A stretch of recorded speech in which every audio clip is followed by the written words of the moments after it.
So what I want to do here is have a discussion about Harbinger from Valiant Comics. And what I'm hoping is that at the end of this video, you'll have a strong understanding of the team, as well as how they fit into the overall pantheon of Valiant Entertainment. So Harbinger was created in January of 1992 by Jim Shooter and David Lapham and first appeared in their self-titled series with issue number 1. If you recall my video on the history of Valiant Comics, we had talked about how Valiant's creation came by way of the idea that Jim Shooter looked to branch away from the constringent standards set forth by Marvel and DC, taking steps to form his own publication which allowed for content with a more grounded feel and characters who lack the expansive and sometimes outrageous powers of those within the realms of Marvel Comics and DC. Using financing secured from venture capitalist firm Triumph Capital, Jim Shooter alongside Steven Masarski formed Voyager Communications as a publishing house, producing multiple forms of print media, with Valiant Comics serving as their comic book arm.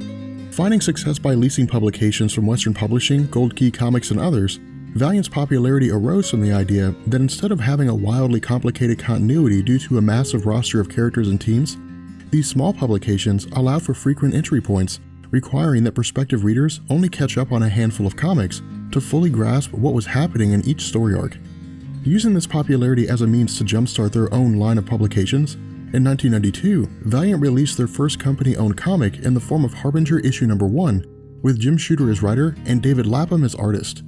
Released as a monthly series, the original Harbinger line contained what Shooter considered to be the best of Marvel and DC.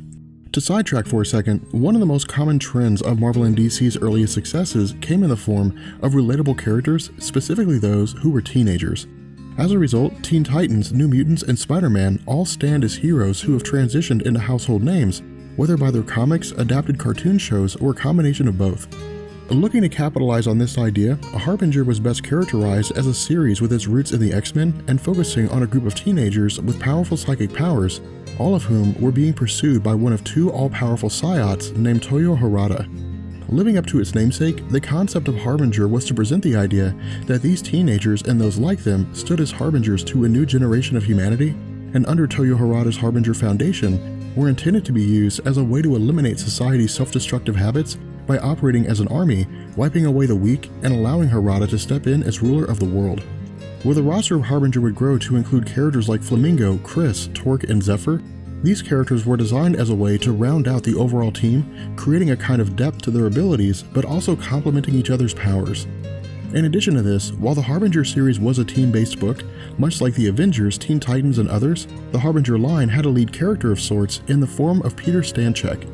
With issue number 1 establishing the lives of each member prior to coming together as a team and providing us as the reader with an explanation of how their powers emerged and how they were used, Peter was given to us as a character with vast telepathic and telekinetic powers, which added to the already complicated nature of his teenage life. Drawing the attention of Harada, Peter's initial role in the series served to bring the other members of Harbinger together under Harada's idea of world domination. During this time, the escapades of Harbinger grew to include the struggles of teenage life, coupled with the coming-of-age issues including romance, bullying, and the necessity of teamwork in the face of overwhelming odds. Furthermore, because Valiant looked to establish a more cohesive continuity among their various teams, as Jim Shooter and his writers began a slow rollout of publications containing Solar Man of the Atom, Exo Man of War, and Bloodshot, these titles were crossed over with one another, creating a cohesive environment almost identical to those found in Marvel and DC, but easier to digest due to the limited number of publications. Covered in my video on Valiant Comics Explained, because the company had been sold off following the near collapse of the comic book industry in the mid-1990s, with Acclaim acquiring the rights but going bankrupt due to a series of bad business decisions, as well as unpaid debts amounting to around $100 million, Acclaim was quite literally taken apart piecemeal in a series of auctions, which looked to sell off every conceivable aspect of the company as a means to recoup losses held by its debtors. During this time, because the Valiant line had been held as its own self-contained entity in the form of Acclaim Comics, during the auction proceedings, Dinesh Shamdasani and Jason Kathari stood as two fans of Valiant's line with the opportunity to purchase the rights to the very comics they had grown up reading. Rallying a series of investors and securing the rights to Valiant's existing library, after bringing on several executives from Marvel Comics and Wizard Entertainment, over the next 8 years, Valiant went through a series of changes leading to Dinesh stepping in as the company's CEO, Jason Kathari becoming a personal investor, and the lead-up to Valiant's line-wide relaunch in 2012 with the Summer of Valiant. Looking to Joshua Dysart, whose previous works within the pages of Violent Messiahs, Swamp Thing, The Unknown Soldier, Hellboy, and Conan had all received critical acclaim and a multitude of awards, Valiant brought Dysart on board as a means to relaunch Harbinger for the modern reader by incorporating contemporary themes. During a 2012 interview with Sequart Organization, which serves as one of several advocates looking to throw comics into the light of art, Dysart had stated that prior to being approached by Valiant, he had never actually read any of their comics. However, with Valiant's original library having been cataloged and released as collected editions following its acquisition by Sham Dasani and Cathari, Dysart was given Jim Shooter's entire run of Harbinger as a way to familiarize himself with the series and determine whether or not he was interested in taking on the project. Coming to the conclusion that the story resonated with the idea that some of the best narratives come from characters whose flaws and mistakes mirror our own, Dysart was immediately on board. However, the issue faced with the project was that while Exo-Man of War was the first title released under the new Valiant Entertainment, Exo first story had taken place in space against the Vine mothership with a bit of Earth thrown in. As a result, the writing of Dysart within the pages of Harbinger would function as Valiant readers' first real look at what the series had to offer regarding life on Earth and the events contained within. Approaching the task wholeheartedly, Dysart revitalized the popular themes from the original Harbinger line while creating something wholly new for both returning fans and new readers. Using issue number 1 to give us a solid idea of what to expect, the comic initially focused on the introduction of an 18-year-old Toyo Harada in 1951 invading a monastery guarded by a Chinese garrison. Using his telepathic abilities, Harada forced the soldiers to turn on one another, allowing him to enter and speak with the bleeding monk, a sage of sorts that offered precognitive visions and would guide Toyo Harada throughout most of his life. Switching to the introduction of Peter Stanchek, unlike the version seen from the 1990s, Dysart's run established that Peter's powers had already been developed, driving him to turn towards self-medication as a means to dull the influx of voices by way of his telepathy. Now, where the concept of drug use will remain a prominent part of Peter's life, the inclusion of this idea into the story was not only Dysart's way of giving some depth to Peter's character, but also giving us as the reader an idea of the world within Valiant. What I mean here is that if we were to sit down and read a book from Marvel or DC, we rarely ever see an instance where the thoughts and desires of background characters appear as part of the story. However, with Valiant looking to maintain the ground roots nature of the publications that made it so popular in the 1990s, Dysart folded this trend over by giving us a depiction of normal humans within this universe, telling us that they think and feel like normal humans do, which lives up to the Valiant mantra of the world outside your window. In addition to this, Dysart gives us some further insight into the life of Peter by telling us that he's actually on the run from authorities and that he alongside his friend Joe simply travel from house to house, taking up squatters' rights temporarily, after which they vacate and move on to the next location. As a result, the life of Peter isn't so much hopeless as it is setting the stage for his discovery by Toyo Harada. Now, with Harada having formed a conglomerate of companies under the banner of his surname, because Dysart's run continues the idea that Harada seeks to take over the world, Harada Conglomerates itself serves as one half of the equation. With the passage of time seeing the emergence of corporations holding stakes in various forms of renewable energies and intermingling themselves in the governments of the world, the acquisition of these different companies functions as Harada's legitimate method of taking over the world by literally controlling some of the world's most necessary energy resources, including oil, gas, and coal, but also influencing the politicians of the world in order to ensure that various laws are passed that fall in line with his own goals. But in addition to this legitimate standard, because Toyo Harada is one of the most powerful psiots in the world, the other half of this goal hails from the original Harbinger line in terms of his desire to build an army of powerful psiots with powers ranging from flight to telepathy and telekinesis.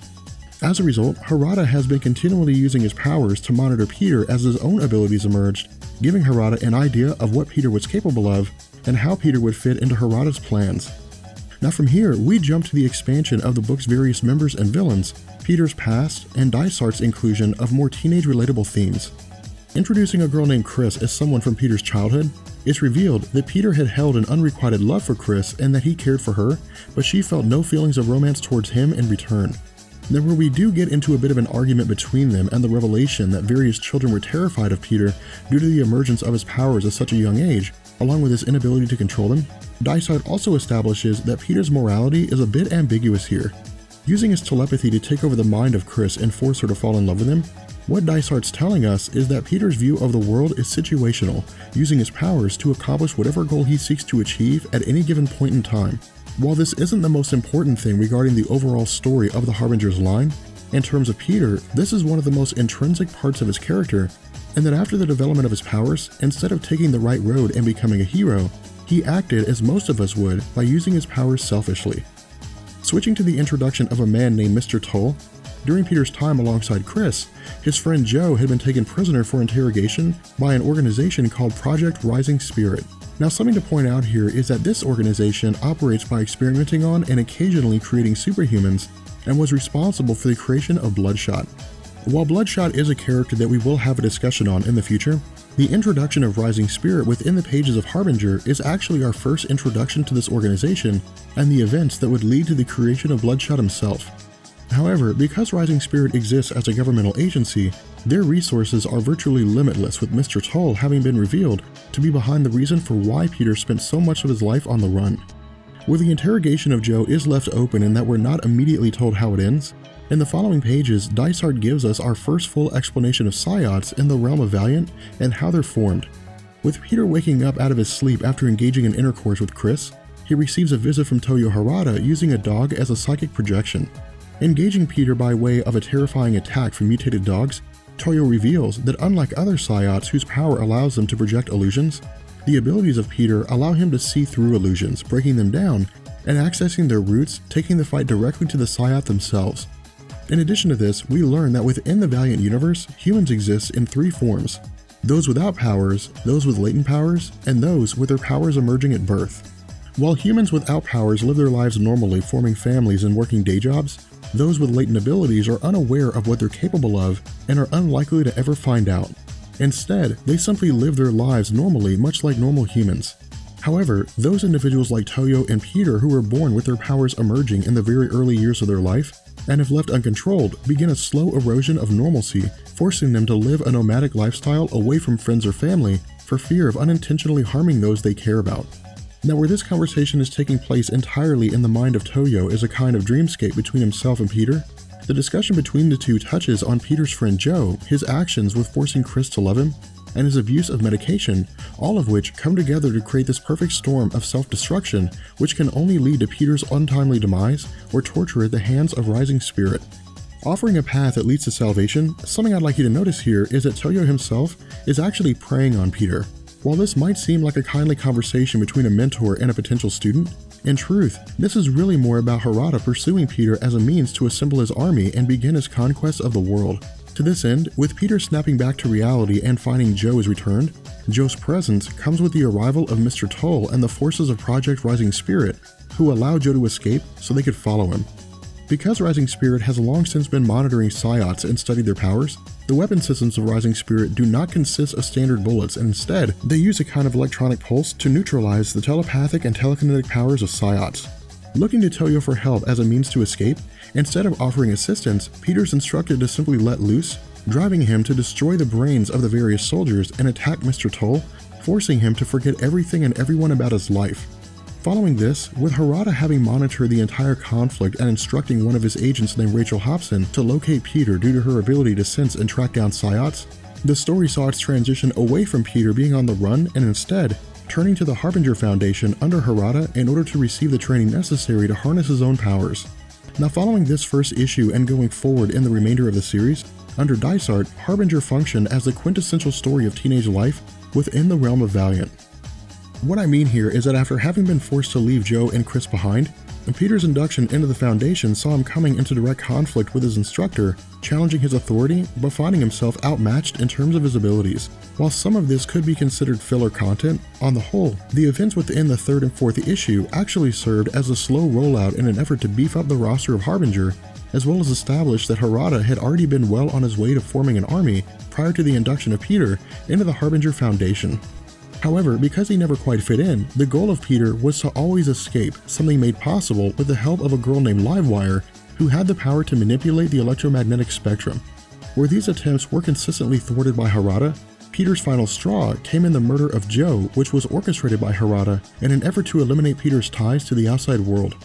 Seeing this as a revelation of Harada's true personality combined with the revelation that Harada sought to use the Harbinger Foundation as a means to rule the world, Dysart used Peter's rage to orchestrate a battle between himself and Harada, which saw Peter hopelessly outmatched and completely overpowered.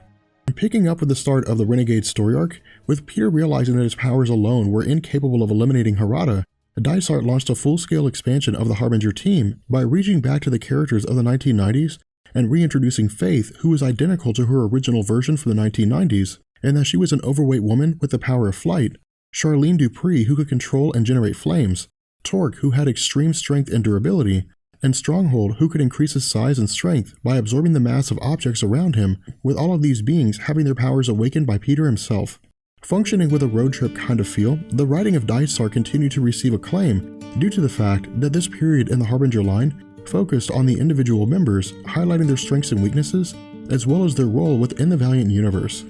With the comic seeing escapades like Torque getting involved in a bar fight and romances forming between the team's various members, on the whole, Peter himself still had no real direction, a change that was markedly different from his 1990s version. Where the other members of the team saw their powers in a manner similar to Peter in that they had the potential to do as they pleased, the character Faith began to see her transition as the series' standout star by maintaining her lighthearted and caring attitude and telling the rest of the group that their powers were a gift and that using them selfishly would lead them down the same path as Harada. Using this as a means to end Renegades and transition into Harbinger Wars, Dysart introduced Generation Zero by way of the fact that in addition to attempting to capture Psiots, Project Rising Spirit had also previously awakened the powers of other Psiots, with a portion of them escaping to Las Vegas, taking refuge underground and looking to use the Devil's Playground as a way to blend in without being noticed. Bringing Bloodshot into the equation as one of Rising Spirit's former agents tasked with acquiring potential Psiots and bringing them in for awakening. Under Dysart, Bloodshot's role in the story mirrored his solo series, and that as a character similar to Wolverine owing to the fact that Bloodshot was a former soldier turned test subject where he gained a healing factor, by this point in his publications, he had already invaded Project Rising Spirit in an attempt to recapture his lost memories and piece his life back together. During this time, because Bloodshot's actions had led to the escape of Generation Zero, this combined with Peter's attempts to build forces capable of defeating Harada, as well as Harada's own desire to build an army for world domination, led to a literal war in the streets of Las Vegas, resulting in Peter's defeat and his subjugation along with the rest of the Renegades by Harada, who placed them in stasis in addition to Bloodshot and Generation Zero, coming under Harada's control.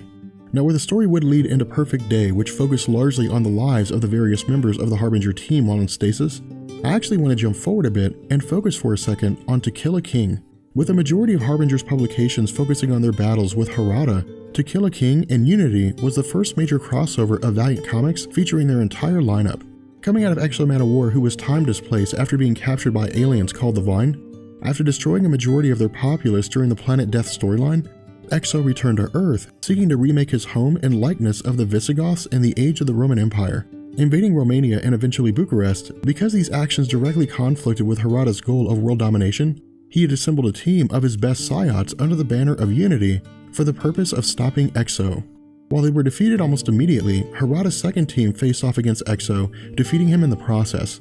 However, with Harbinger still recovering from their injuries, on the whole, the team was largely absent from Unity, and instead, because Joshua Dysart's run was wrapping up with issue number 25, whether it was because he intended to eliminate all loose ends or simply leave the series without the ability to continue, is a question I don't have the answer to.